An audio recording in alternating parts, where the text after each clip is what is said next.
Born to Build podcast.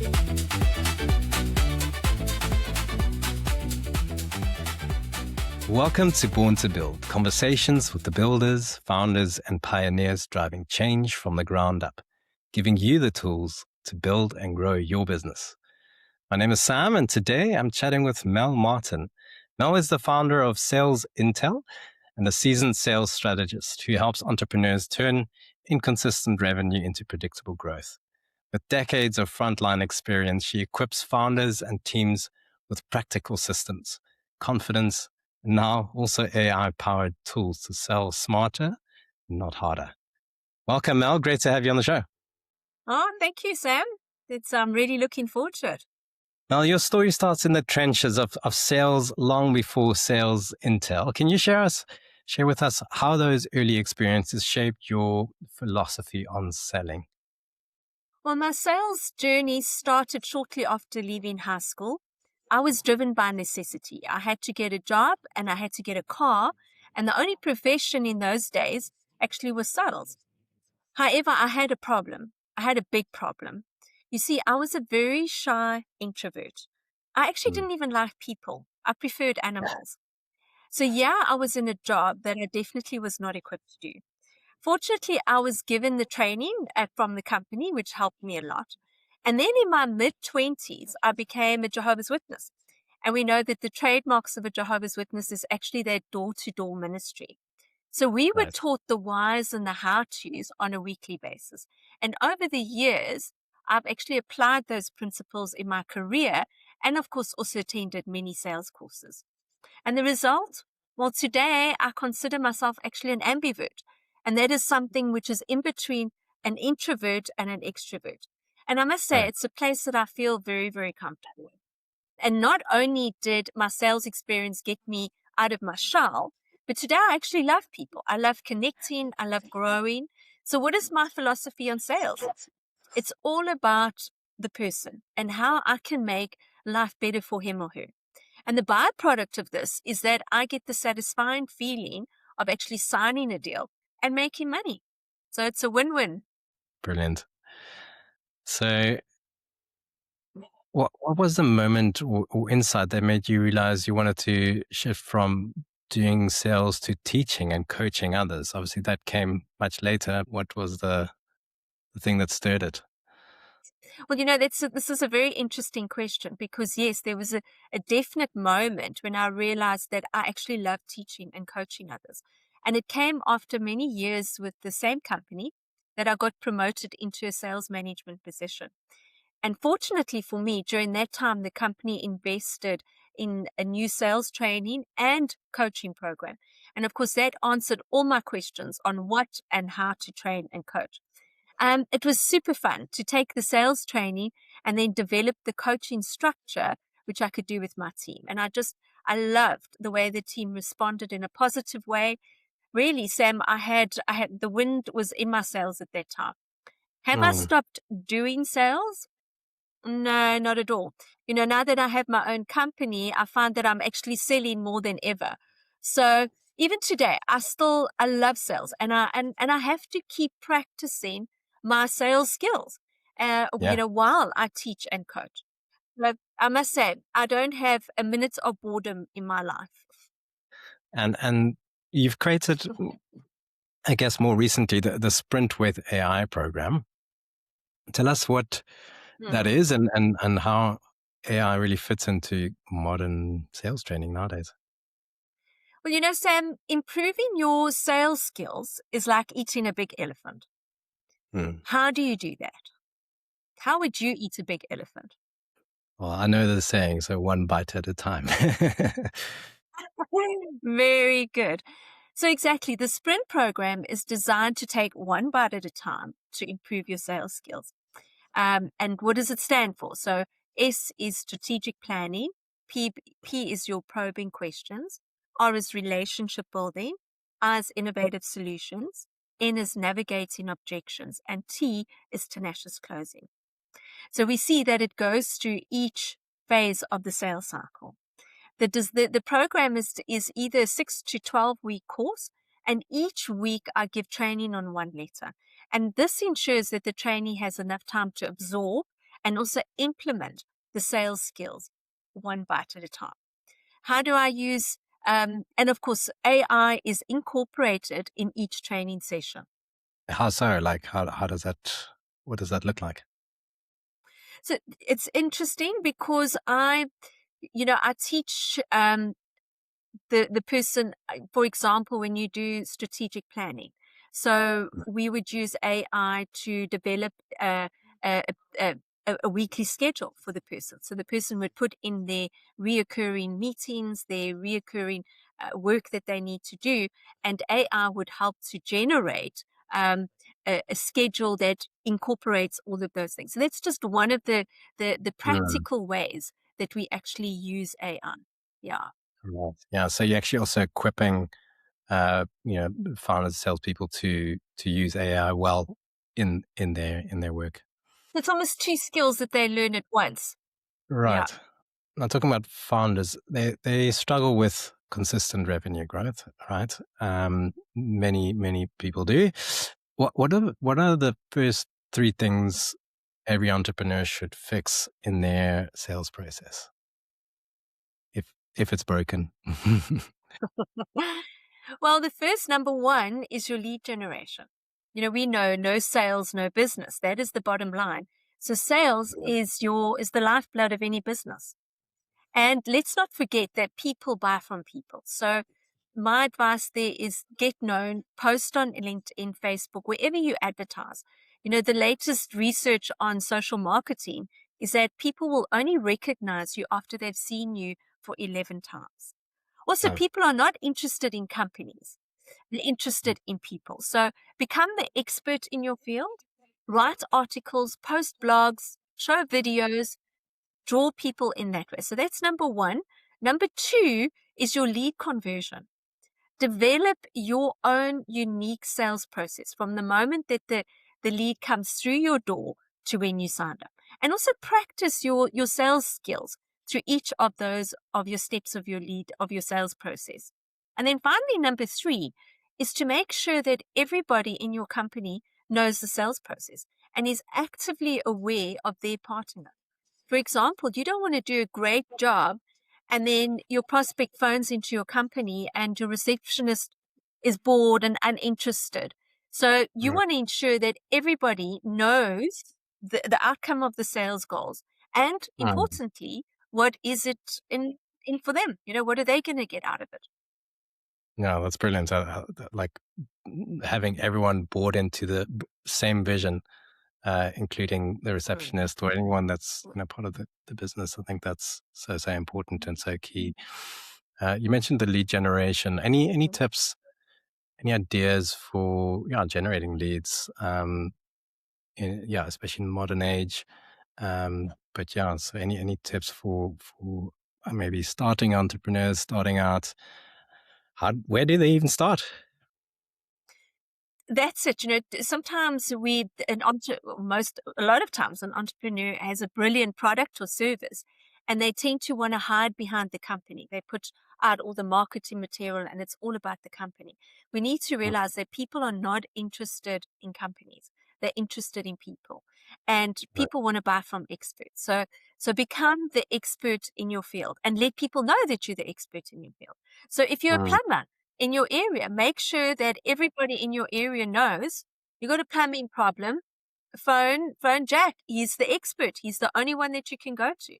So mm, that kind of thing, and that right. really stimulates lead generation. Yeah.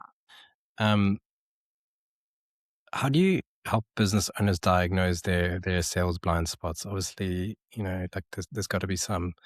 And what common patterns do you see all the time? Sam, sales blind spots are terrible problems to have.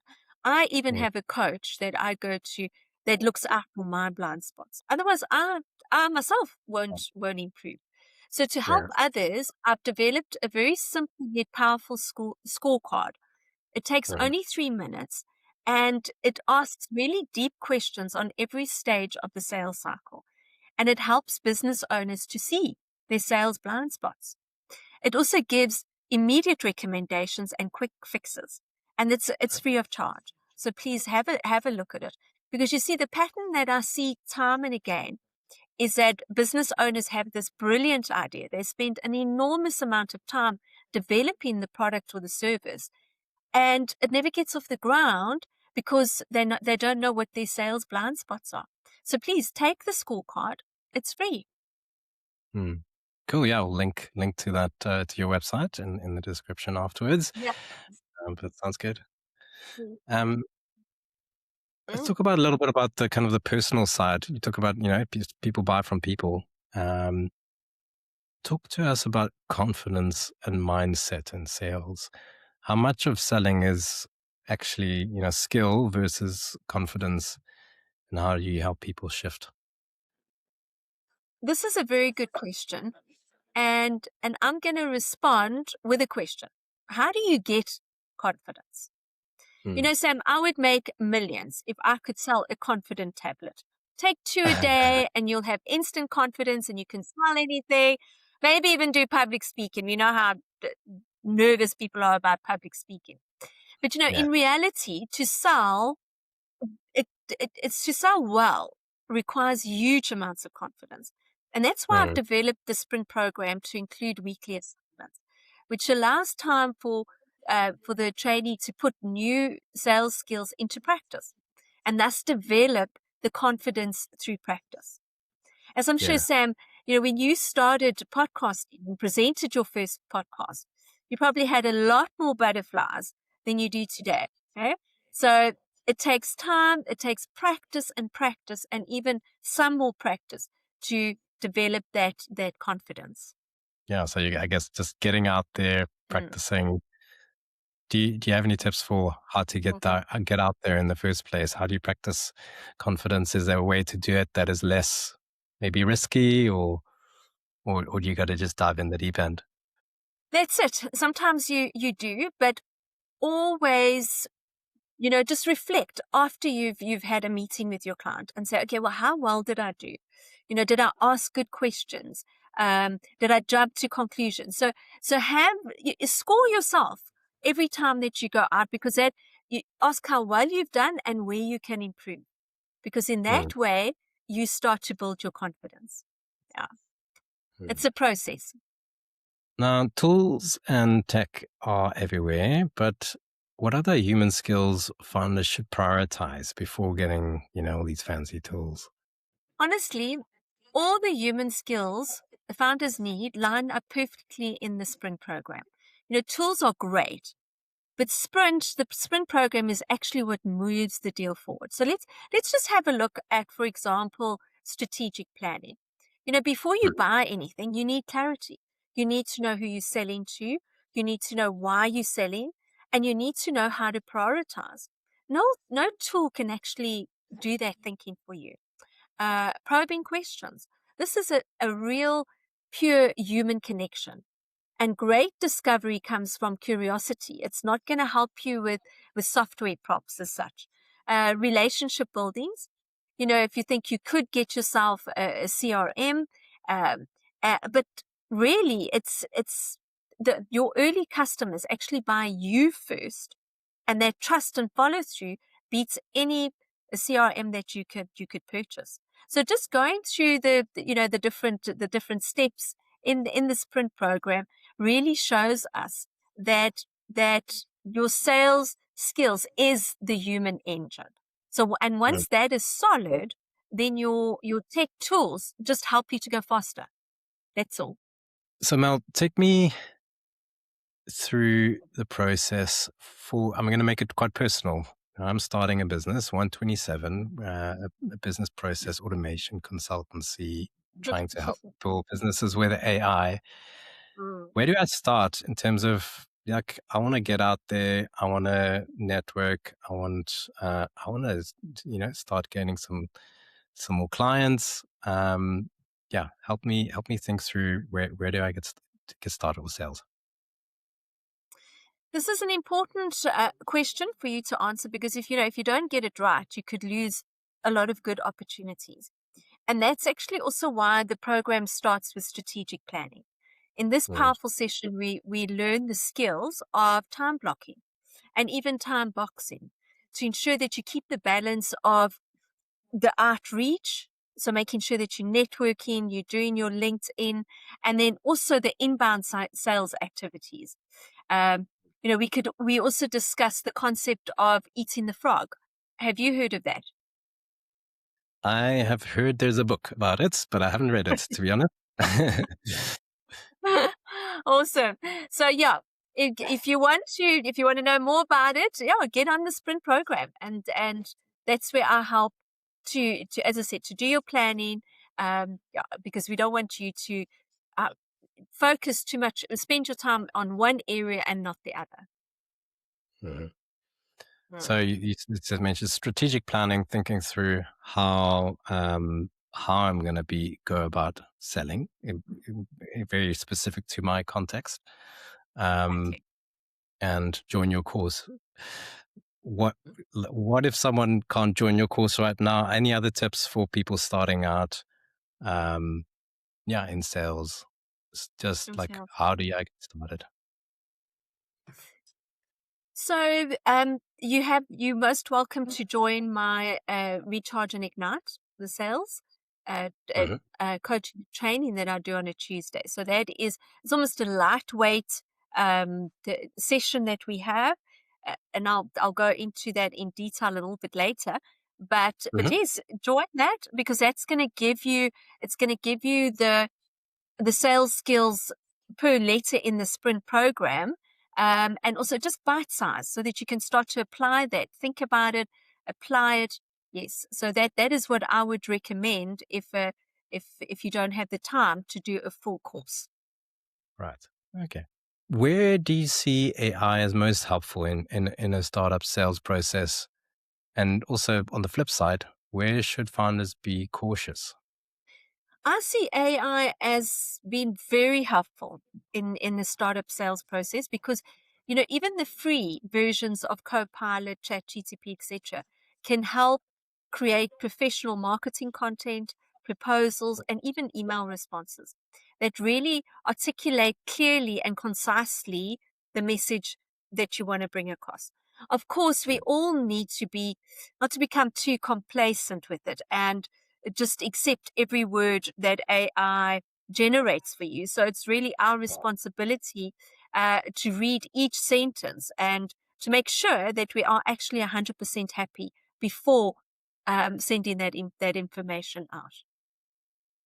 Yeah, I think we've done it all already. Like, just had GPT generate something and we send it off without proper checking it. I think we've all been down that road. In fact, I did some of that this week, and it wasn't a good idea. um, Yeah. so yeah, good advice Mm. for sure. Mm. Yeah, AI is super super helpful, but it you almost need to see it as a helpful assistant, but they can't do your work for you completely. Wow. So yeah. Also, actually, another point on that, actually, I know my wife often when she says she uses AI, she'll then have AI check if her AI sounds AI or not, if it sounds human. So that's another helpful tip Yeah. there. It's a good idea. A spelling mistake in every now and then, you know what I'm saying? Right. Because then people go, okay, hey, I couldn't have done that. There's a spelling mistake, yeah. Right. Yeah. Yeah, and especially nowadays, you can also check those M dashes. Like if you see lots Yeah. of M dashes all over the thing, then you're like, Absolutely. okay, that's AI. Yes. Yes, yes. Yeah. Yeah. Well, many business owners feel, overwhelmed by different tools and things like that. Um, what's a starter move that actually helps sales without heavy complexity? Yeah. Sam, I'm not one for complicated prompts. There's even books out there that have been written about prompts that you can use. But I teach that AI is, imagine it as somebody sitting next to you as an assistant, and you can ask it any question that you like. So you could view it as your marketing assistant, that copywriter, sometimes even a lawyer, accountant, and so the list goes on. the starter move that I would say is never accept the first answer that AI gives you. Always ask for more and always ask it in a different tone. You'll be surprised at how Yeah. deep AI can actually go. And yeah, as I said, always ask. Don't accept the first answer. Always ask for more. Yeah, it's funny how when you push back, it says, "Oh, you're absolutely right. I should have considered that too." Yeah. Yeah. I've also heard in the grapevine, actually, I did a Microsoft course with them, and they said AI responds better to people that have good manners. So if you Okay. become rude and even use bad language, AI can actually then switch off and not respond to you well. So that's a very interesting concept that we need to treat it with respect as well. If we want something, computers are like that, garbage in, garbage out. So we need to, treat it with respect. Not, and as I said, not accept the first answer. Always ask for more, but use manners. I believe. Can you believe it? Even if it's just for yourself and not for the computer, it's just like, hey, it's good practice to have good manners. Yeah. Exactly. No, exactly. It shows the tone, and it comes across. That tone is going to actually come across in your communication. So yeah, think about it. Yeah. Now, earlier you mentioned your weekly recharge and ignite your sales group sessions online. Um, what are the most powerful habits or routines you can encourage entrepreneurs to adopt? So it's a powerful routine in that everybody in the group has an opportunity to pause, to reflect, and then to celebrate their big or even their small wins. You can't really celebrate on your own. So this is very encouraging to have others clap and cheer you on. And I'm also glad you asked about habits because we only become successful once a skill is practiced on a daily basis. And at Mhm. each session, I will review one letter of the sprint program and highlight the practical applications. Then each person has an opportunity to say how they're going to make use of that in the coming week. So this connects the behavior to business results because we've discussed the behaviors and we've celebrated our wins. Mm, brilliant. Mm. And that's obviously a little bit of accountability as well in a group session, right? When you said, I'm going to do this, then you kind of get next week, you'll get asked about that. Did you do that as well? Yeah. Good. How And do, that how do becomes people, something to celebrate because their win could just be I didn't ask enough questions when I first meet a client, and this week I did it, and this is the result that I got. It might not actually be a sale, but maybe they got a better opportunity to quote more for the client. So that becomes the big win that we celebrate the following week. Yeah. mm, anyone Mm. interested in possibly those group sessions, how would they join? So just send me your email address. I'll put you onto an email that goes out every Friday, and there's a link there, a Zoom link. You connect on that, and you're welcome to join. Great. And that's all on your website, I take it? Yes. Yes. Yeah. Great. Well, that's in closing. What's one mistake you wish every founder would avoid in the early in their sales journey, and maybe also what's the single best piece of advice you'd give them for a long-term selling journey, selling success? Well, one mistake I see time and again is that founders don't write about their successes. They do amazing work out there, but nobody knows about it. Word of Mm, mouth is powerful as ever, yeah. especially with your social platforms. So please make sure that to include in your sales process a way to get Google reviews from all your happy customers.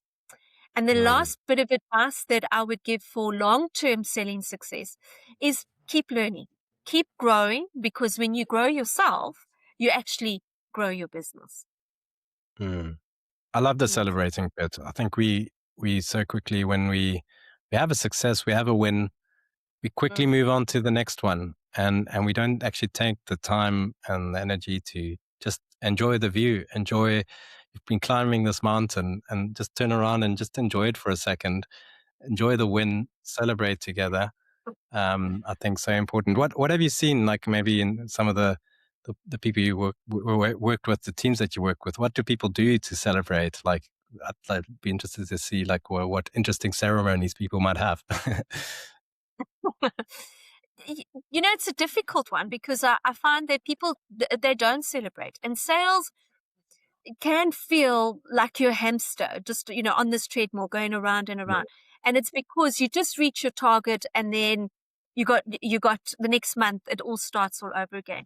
So yes, and celebrating is different for everybody. Some people will go out and have some champagne on the beach, or spend time with their family. So yes, make it part of your reward structure. So you know that if you hit that goal, if you get that deal, immediately this is the reward that you're going to get. Because otherwise, sure, you look back on your life and it's been a cycle of work, work, work all the time, and no fun. And what's the purpose of that? Mm, Eh? Or yeah, we're entrepreneurs because we want to have lifestyle businesses. So we want to go out there and we want to have fun. So yeah, celebrate. It's part of it. yeah, great. Well, just to close us off, I like doing what I call rapid fire. Just a few fun questions. You get to choose either or. Yeah. So plan everything or figure out as you go. Figure out as I go. Work from home or office buzz? Work from home. Hmm. Coffee or tea? Tea. Rooibos or black? Rooibos. Black rooibos. Like I just couldn't remember what the opposite of rooibos is. I don't drink much tea, so clearly. um, last one. If not sales, what career would you have pursued? I would definitely have pursued travel. Lovely. Definitely, Do yeah. you Yeah. still get to travel a bit? I do. In fact, what I love, because I'm a runner, so I enjoy running overseas. I enjoy doing crazy stuff. Yeah. So that is something that yeah, if I wasn't in sales, I would definitely be doing Amazing. that. Yeah. So do you do marathons or like what is your distance? I've done a few marathons in my life. At the moment, I'm very comfortable at 21, and because I also run on the mountains. So I do my road for training, and then I try as much as possible get onto, because I live very close to Table Mountain. So that's my playground. That's where yeah, I celebrate. When I have a good sale, I celebrate on the mountain somewhere. It's fantastic. Yeah, yeah, we live Yeah, in a beautiful city, so yeah. yeah. Lovely. Thanks, Mel. It's been brilliant chatting with you. Super insightful. Thanks for for your wisdom. And just remind us how to get a hold of you. It's your website. It's my website. You can fill out a contact card there, and I'll be in touch with you. Put your email, and I'll put you in. I'll get the links to the sprint card. I mean, to the recharge and ignite your sales on a Tuesday, and then also the scorecard. So the listeners are most welcome. Brilliant. Thanks, Mel. Yes. Excellent. Appreciate Have a it. super Friday.